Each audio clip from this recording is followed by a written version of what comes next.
Anyways, let me try to give you a little bit more insight and detail about the kind of research work that Eurofound is doing and how we can very well cooperate with EIGE. I heard so many keywords from Commissioner Reding this morning, as well as from Virginia, talking about the visibility of facts and figures, about evidence-based policy making, best practices, all these kind of things that we really do in Dublin. And we do it, so to say, concerning the gender dimension. We do look at the case for men, and we look at the case for women. So I do believe that we have a lot of good information and knowledge to share with EIGE. Anyways, we can cover, I would say, in real time the whole of Europe, and we do it. We publish about 10,000 pages of high-quality research every year. We publish so many publications a year that there is one new every hour of the year, but only working hours, so you don't have to stay up during the night to follow our research. It's enough if you do it during working time. So that's the basics of Eurofound. And here are some highlights about the gender-related things that we do. Actually, the gender dimension is included in almost all of our research. We always make the case separately for women and men. In our statistics, in our numerical results, we always have, so to say, the statistics for men and women. So we can so to say, provide a lot of information on living conditions and working conditions throughout Europe on that basis. We have these databases, or mainly the data sets of our 3 European surveys, which I'm going to explain to you in a minute, which provide a lot of numerical data on different kind of indicators on quality of life, on quality of working conditions, quality of employment, and always with the gender dimension, because we do these survey studies, and we of course know the gender of the different people who answer our questionnaires. And we do also specific research on equality questions. That is an important European way of doing it. We have basically 3 research areas. In the labor market research, we have a lot of results on so to say, occupational and sectoral employment, unemployment data and outcomes of labor markets for men and women. We use different kind of information sources, but typically we do know what is the case for men and women in the labor markets. And this is the kind of information which we update continuously. I mean, we get the new results every 6 months, so we can also see the trends, how is the employment, unemployment, occupational distributions and so forth for men and women changing across Europe. This working conditions research and industrial relations research is perhaps the best known area of our research. We just last week actually published the very first results from our 5th European working conditions survey, which showed certain trends in Europe. And as I said, all of this data is available separately for men and women. We have, so to say, the very basics like working time, pay, statistics, different kind of indicators for men and women. We do really know what is the practical pay gap, for instance, between men and women in different countries, in different sectors, in different occupations. We have all of that data available, and we have time series. We have been following that for over 20 years now, so we do see also the trends.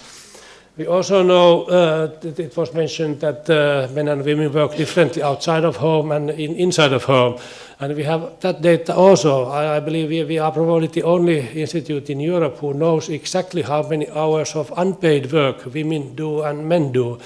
For instance, I would have in my computer the results.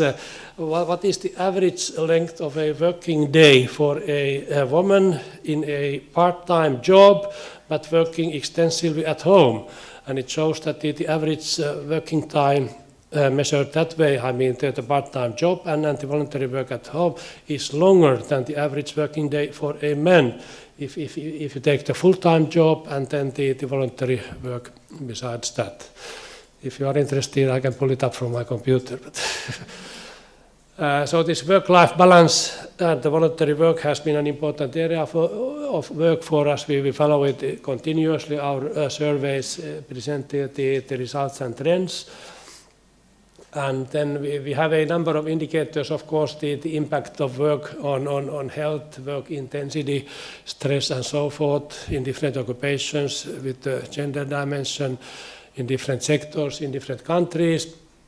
And we do a lot of industrial relations research also, how are, so to say, the different kind of collective agreements negotiated and made, and what do they mean, and how much say training and that sort of aspects are included. But we also have the studies for, say, female-dominated sectors. Well, what is the case? How well are women actually organized in the labor markets, and what sort of collective agreements have they reached? And then comes the whole living conditions and quality of life research. We have a lot of indicators for men and women concerning the quality of life. We do cover all of these 7 Stiglitz dimensions of quality of life, which are fairly well established. I mean, we don't just look at some of them, but we do cover all of them. And therefore, we can, so to say, make the case of quality of life for European men and women separately in different occupations, in different countries, in different regions of Europe. We have done a lot of studies on caring, and not only child caring, but elderly care, which is becoming a bigger and bigger issue for Europe. Different kind of studies on the measures that employers have taken to promote the possibility for both men and women to take that kind of carer's role. We have social inclusion studies, especially for older women. And as I already mentioned, we have looked at European workplaces, European companies, how do they promote, so to say, the possibility of taking caring responsibilities. So this, I think, gives already a fairly good view of our data available. And our way of working is that we do like to provide, so to say, the facts and figures. Sometimes we make what we call policy pointers, but we leave, so to say, the policy conclusions for other organizations. And I think that would be a natural role for AGE and well, people at the Commission level and elsewhere where they want to draw the conclusions. We do want to provide scientific, unbiased, objective, high-quality data. And that is the best role for us, and we leave, so to say, the politics for others. I'll very quickly go through this. We do have the European Company Survey, where we interview about 30,000 European companies, mainly, so to say, the human resources managers of these companies in about 30 European countries. The most recent one was done in 2009. We will continue reporting on the results 2010 and 11. We just, as I said last week, published the very first results of the European Working Auditor Survey, where the fieldwork was done early 2010. We will continue reporting on it. We will produce ourselves perhaps, say, 10 to 12 more focused reports. One of them will be gender issues in European working conditions, where we in particular look at the gender differences. And actually what we did now, 2010, we interviewed about 42,000 European workers in 34 European countries. So we also went to the upcoming, perhaps new member states of Europe in the Balkans and so forth. And we have the European Quality of Life Survey. The most recent one is from the year 2007. We are now preparing for the next one, which takes place in 2011 next year. So we will have, again, new results. We can show new trends in the quality of life of Europeans. And we'll do it with about 30,000 European citizens. We have the European Jobs Quality Monitor. This is a monitor which analyzes, so to say, how is the structure of European jobs in terms of quality changing over time. We publish results every 6 months. We can show trends in different countries, sectors, occupations, and so forth. And mainly, so to say, concerning the quality of jobs. And we have the European Restructuring Monitor. In particular, I think it's the two here in the middle, the European Working Conditions Survey and the European Quality of Life Survey, which are of highest relevance for EG. We spend every year 3 to 4 million euros on this kind of research. I mean, this is, from our budget, it's by far the biggest expenditure are the surveys. They are expensive, but they also provide, so to say, unique, very original material. Well, we work in terms of 4-year programs. Our current program runs from 2009 to 2012. We have these 3 research areas, and then within these 3 research areas, we have a number of different projects. We always issue an annual work program which defines in detail what we are going to do during a calendar year in terms of projects, project definition, outputs, and budgets, and all that sort of things. As I said, the labor market studies are done here, and the labor market outcomes for men and women are part of the results there.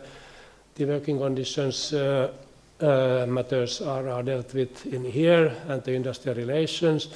And then in this 3rd research area, promotion of social inclusion and sustainable social protection, we, for instance, look at that families and working life, different kind of care responsibilities, which often women have more than men, and then what are companies and employers doing in order to support that sort of activities.